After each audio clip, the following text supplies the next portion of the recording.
Et comme je veux quand même pas traîner trop non plus là maintenant, on va se contenter de ce truc-là qui sera moche de base, mais qui sera opérationnel. Donc là, sur Windows en global, je vais faire que la version Mac et iOS, enfin et Android du coup. Non, Windows et Mac, pardon. Donc je charge une icône. Parce que tu pourrais pas faire ton icône que tu importes sur le logiciel d'icône que tu généreras toutes les... Bah là en fait, je l'ai fait. Enfin, l'image de fond plus le M, c'est ce que je veux récupérer. Sauf que par défaut, lui, il retaille l'image complète. Moi, mon but, c'est que le M reste de la bonne taille jusqu'à ce qu'il soit trop grand par rapport à la zone réelle de l'icône. Qu'on puisse juste réduire le fond ou récupérer juste la zone du fond qui m'intéresse. Et donc, plutôt que d'agrandir ou de réduire, je veux zoomer sur la zone, enfin récupérer juste la partie qui m'intéresse du M sur le truc, et éventuellement rajouter memory en entier sur le 1024 si ça passe. Soyons fous. Mais effectivement, ça nécessite un petit peu de codage, c'est pas très long, mais ça nécessite de regarder un petit peu comment faire le truc. Donc effectivement, sur ce coup-là, je tenterai pas avec Photoshop ce que je fais d'habitude, parce que j'ai plus fait quasiment depuis un an, parce que ça fait très longtemps que j'ai pas refait de vraies icônes pour les trucs publiés sur iOS et Android.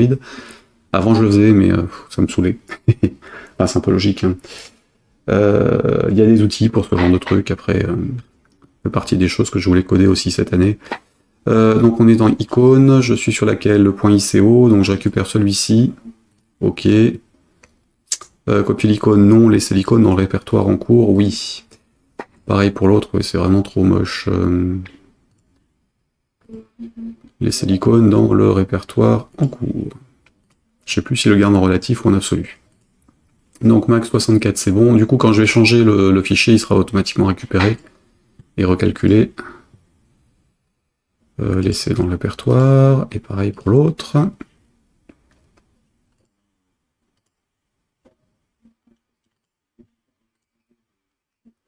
Voilà, et donc Windows pareil. Alors je me mets bien en toutes les configs hein, pour pas avoir à le faire en plusieurs fois. Donc pareil pour ça.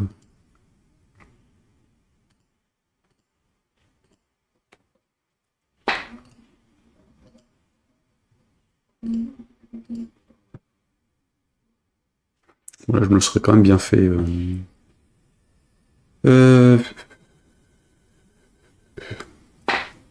Allez, on y retourne. Je vais quand même faire le 150 et le 44 parce que là tel quel ça va quand même être un peu trop illisible.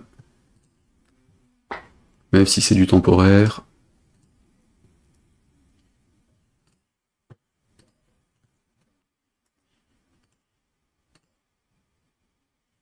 Donc déjà j'enregistre ça. Je reviens dans l'autre. Si c'est lancé. Il s'est pas lancé.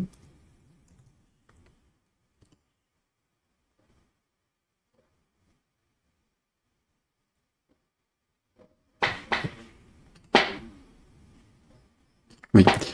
Donc, où es-tu? Tu m'en fais l'écran? Voilà.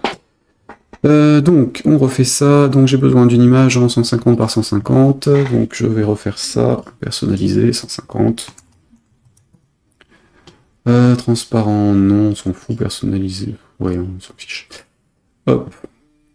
Image carrée, oui. J'importe donc le fond. Ou plutôt, j'importe le M.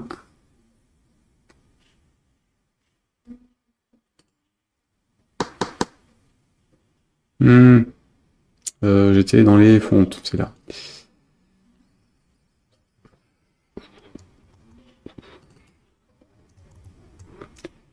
Ici. Pareil, en fait, cette histoire, en réfléchissant un peu, je me suis dit que j'allais peut-être aller jusqu'à modifier un truc, à pouvoir automatiser l'import des images et autres depuis Illustrator pour générer les fontes comme ça. Maintenant qu'on a vu que ça pouvait se faire au moins en facilitant l'export samedi sur les images, une fois qu'on a les images, je pourrais automatiser la création du data module qui fait le stockage des images et des fontes et puis générer un truc d'utilisation de fonte graphique comme ça. J'étais dans quoi? Dans le fond, il est dans AGK, c'est celui-là.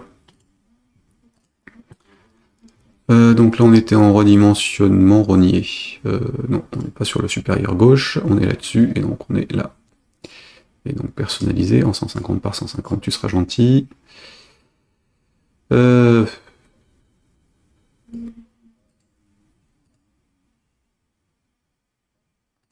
Ok. 150, donc on va dire 256. Comment il va gérer ça, lui? Hop, ok. Donc.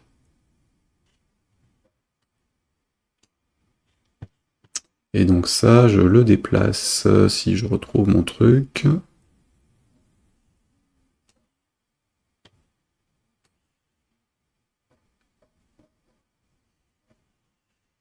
Ouais, non.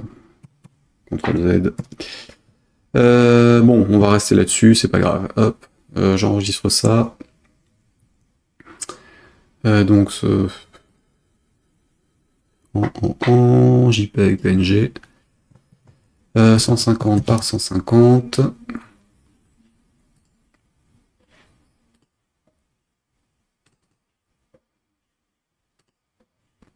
Et, ok.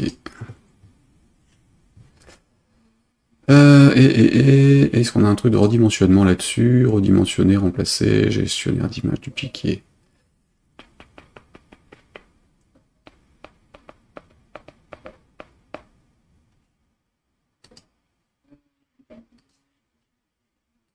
Outils, créer des icônes, créer des images par lot. Extraire des icônes, curseur, machin, traitement par lot. Est-ce qu'il y avait ça encore? Ouais, non, non, non, c'était... Bon, ok, fichier, donc là c'est bon, bah, je vais fermer, je vais pas faire la 44. Ici, je vais la faire par l'autre, hein, ce sera plus rapide. Un peu fou. Mais effectivement, quand on a des habitudes, mine de rien, ça simplifie les choses de rester dessus. Donc, ici, ça c'était bon. Donc, on avait le fond, il est là. J'ai juste retaillé le truc, hein, je vais pas m'embêter à faire d'autres choses. Donc, on était sur ça, j'ai fait le 150 et je veux le 44. Donc, j'ai ça, CTRL-C, Photoshop. Ici, donc 44 par 44, pomme O. Là, c'est une aberration ce que je suis en train de faire, hein. Soyons clairs. Fichier enregistré, changer la taille de l'image. Par contre, en résolution 72, ce sera mieux quand même, hein.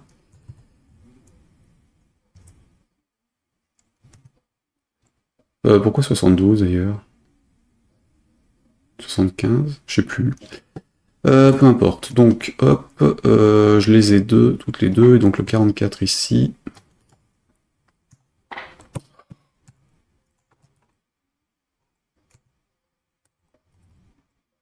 Qu'est-ce que tu fous?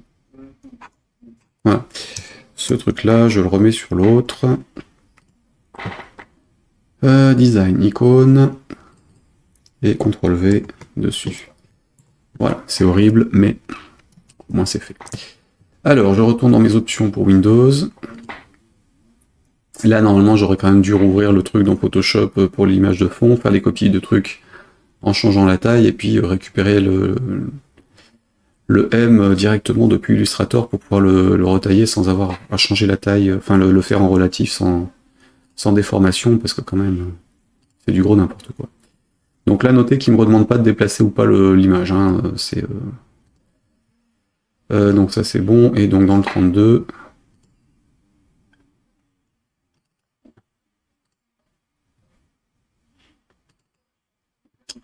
Voilà.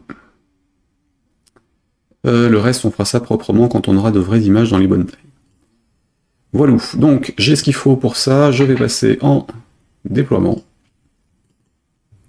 Donc dans mes options de projet, j'ai bien, enfin d'environnement, j'ai mis ce qu'il fallait pour signer les projets, hein, puisque j'ai mes certificats de signature. Donc je déploie en magasin d'applications, projet construire.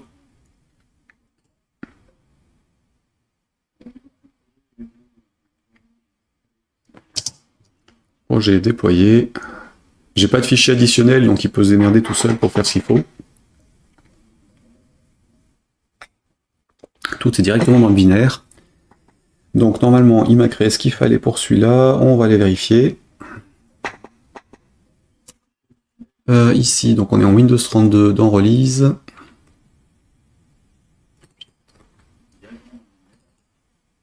Est-ce que j'ai bien mon memory? Et bin. Voilà, donc j'ai bien mon auto-installeur. Donc ça, c'est du Windows 32. Et si je lance ça... Donc c'est le format à soumettre à Apple, en fait, enfin à Microsoft pour le store du truc. Donc j'ai bien le nom de la société, la version, lancer une fois après, oui, j'ai le logo, moche, mais j'ai le logo. Il a cette icône, en fait, qu'il a grandi, enfin il y a un truc, il prend pas la bonne à mon avis, mais... Et là, on a quoi? On a les infos du logiciel, ok. Donc là, l'installation est faite, j'ai bien le logiciel qui est lancé. Et pour le désinstaller, bah, clique dans le truc, et puis clic droit et désinstaller directement. Donc on a une version Windows 32, j'ai plus qu'à faire la même chose pour l'autre. En 64, donc je choisis Windows 64 comme destination en magasin, pour la version signée et auto-installable, projet construire, projet déployer. Sauf que... Oh là, non. J'ai...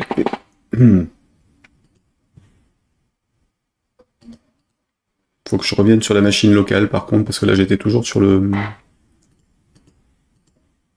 Voilà. Quoique je dis ça, mais... Non, c'est bon. Il avait perdu le...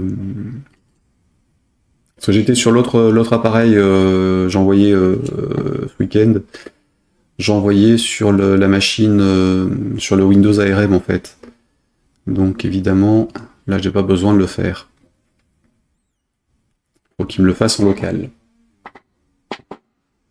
C'est la compilation Intel qui est faite dans Delphi, c'est pas de la compilation ARM, donc là j'ai la version 32 que je peux foutre dans des téléchargements, et donc je vais aller sur la version 64 ici.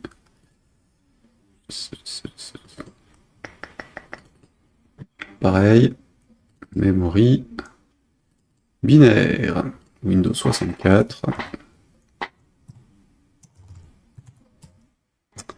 Si je l'essaye, ça doit passer tout seul. Alors le fait d'avoir un certificat de signature fait que j'ai pas les soucis de attention, cette application est téléchargée sur internet, on sait pas par qui, et ainsi de suite. Là, je suis un développeur authentifié, recensé tel quel, et ainsi de suite. Enfin, comme il faut en fait.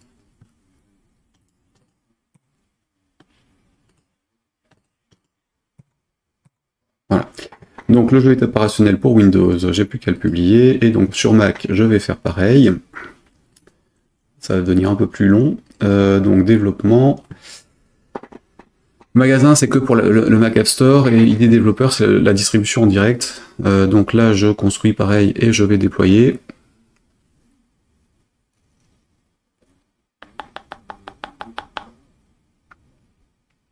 Donc c'est là où je vais avoir besoin de celui-là pour la version ARM.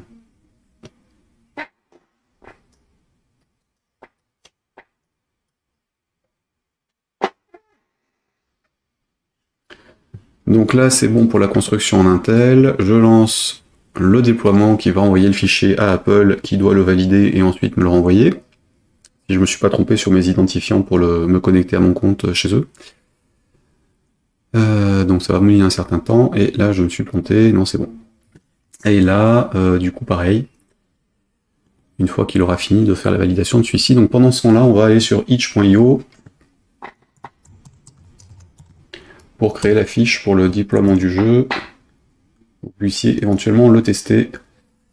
Donc on est ici, je me connecte à mon compte là, et on va dans Dashboard.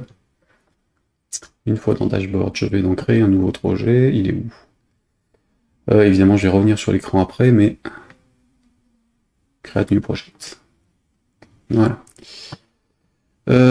Toshop, je peux te dégager, c'est gentil, tu as servi au moins une fois aujourd'hui, c'est sympa. J'ai un peu honte de l'avoir lancé juste pour changer la taille du nuage. Donc nous sommes sur Memory. Le jeu sera bien en gamolf.itch.io/memory. Short description, memory game. For family. Family, c'est un seul IL. Hein. Ici, games, oui, c'est un jeu. Ensuite, kind of project, downloadable, oui, c'est un truc à installer, donc à télécharger. Il est livré, donc on reste sur les trucs habituels. Ici, donc 0 au donat, c'est paid. Et c'était 0, 0. Get download, access the game.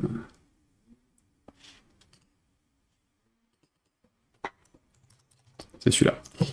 Parce qu'on peut passer sans payer si on a envie. Là, je laisse la possibilité quand même, parce que c'est des petits jeux, il n'y a pas de raison. Enfin, c'est bien si, quand il y a des personnes qui payent, parce que ça permet de compenser pour le temps passé dessus, mais toujours agréable de voir que ça a un intérêt, mais quand même. Donc, upload files. Donc là, c'est les fichiers de l'installation. Donc, on a les deux Windows, normalement, qui sont dans le fichier téléchargement, quelque part en Memory. Windows 32. Ah, j'ai pas envoyé celui de 64, donc je vais faire celui-ci. Tu as combien d'ordinateurs? J'ai l'iMac, qui est un i5 d'il y a 10 ans, sur lequel je fais tourner Windows en machine virtuelle, puisque c'est mon ordinateur principal, et pour développer, je suis obligé de passer par Windows pour ça. En fait, j'ai l'iMac parce que pour faire de l'iOS et de l'Android, j'ai besoin d'un Mac, puisqu'on est obligé de passer par Xcode et 2-3 trucs. Et en fait, comme ma machine est très vieille, j'ai aussi, à côté, un Mac mini qui date de cette année, enfin un M1 en fait, hein, les derniers qui sont sortis, sur lequel j'ai aussi Windows. Mais lui c'est de l'ARM, et du coup Windows c'est la version ARM, ce qui permet de tester la chaîne complète dans tous les trucs.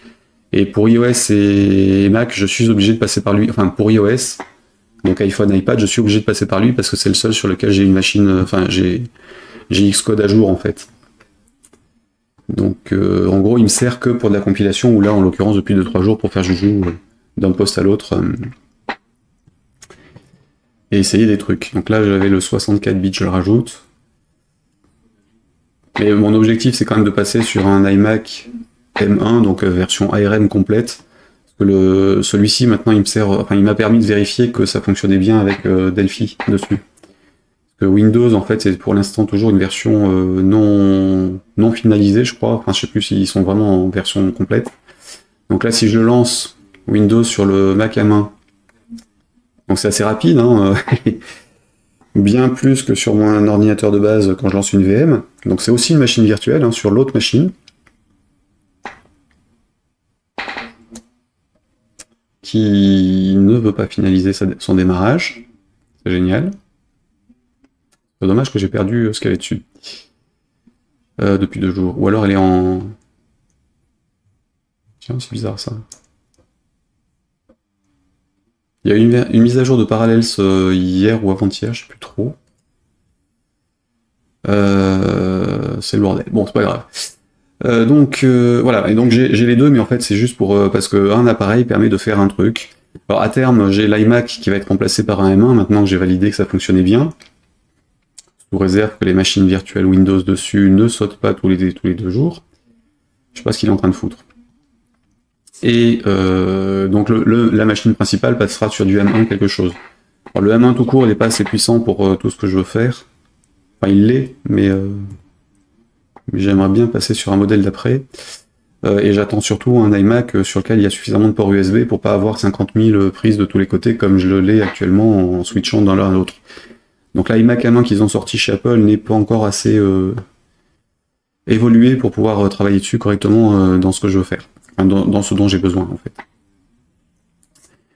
Donc là, on est sur l'exécutable, oui, sur les deux. Du coup, je suis pour l'instant encore avec des trucs qui tournent dans tous les sens. Mais c'est vrai que sur l'iMac principal, donc celui sur lequel je suis là, qui a la capture d'écran de l'autre, j'ai l'impression d'avoir 5 ou 6 écrans les uns à côté des autres, ce qui physiquement n'est pas le cas, heureusement. J'ai quand même OBS, la capture de l'écran, plus enfin tout ce qui est streaming en fait. Hein. le retour audio, l'enregistrement, enfin c'est assez prenant en termes de CPU. Parce que là actuellement mon CPU, alors là exceptionnellement il est bas, mon petit i5, mais dès que je fais quelque chose, une compile, ça explose en fait. Hein. Là je vais lancer, alors ça a fonctionné pour, il me l'a fait pour le Mac, donc je vais pouvoir soumettre aussi la version Mac Intel, et donc je vais lancer la compile pour le Mac ARM et le déploiement pour le Mac ARM. Donc on est construire. Donc là il monte un petit peu, c'est léger, c'est pas énorme, c'est assez étonnant d'ailleurs. Voilà. Donc en général quand je stream il est quand même très souvent à 100%. Et puis là si je repartage l'iPad par exemple en faisant joujou hein, en attendant. Hop, il a fini ou pas? Oui, il a fini la compile, donc je vais lancer la soumission. Hop. Je vais lancer le déploiement. Alors, par contre, je vais lancer le déploiement, mais je ne sais pas sur lequel il va me le faire, donc ici je vais déjà récupérer la version Intel. J'en ai besoin dans celui-ci. Donc là, j'en ai besoin dans celui-ci, oui. Téléchargement, donc on est là-dedans, dans PA Server. Ici, là, on est là. Et donc le zip qui est ici, c'est la version Intel. Donc Mac, renommer. Mac Intel. Voilà. Donc c'est rapatrié en Mac. Et donc je vais lancer le déploiement pour la version ARM. Je sais plus sur quelle machine il me l'a fait en fait. Il me l'a refait en local ou s'il passe par la chaîne de compilation de l'autre Mac. Enfin du M1 du coup. Alors mais on peut switch de fenêtre depuis un PC à un autre. Non. Enfin oui et non. J'ai eu le partage d'écran de tous les côtés. Hein. Là le côté je switch, c'est parce que le Mac, quand il a plusieurs... Ah bah voilà. C'était logique. Donc ça... Ouais. Hop, chaîne de compilation. Normalement c'était celui-ci, et je veux toujours autoriser pour être tranquille. Donc là Xcode m'a demandé l'autorisation d'accéder à mes mots de passe pour pouvoir signer le projet, pour pouvoir ensuite l'envoyer à Apple. Donc normalement c'est bon. Alors le côté je switch comme ça d'un écran à l'autre, en fait, sur Mac, quand on a plusieurs écrans sur bureau, enfin on peut créer plusieurs écrans sur bureau, comme maintenant sous Windows. Hein. Si je vais sur celui-ci, enfin s'il m'affichait le bon, voilà, il est planté en fait dans la VM Windows en fait. CTRL Alt Sup, est-ce que ça marche?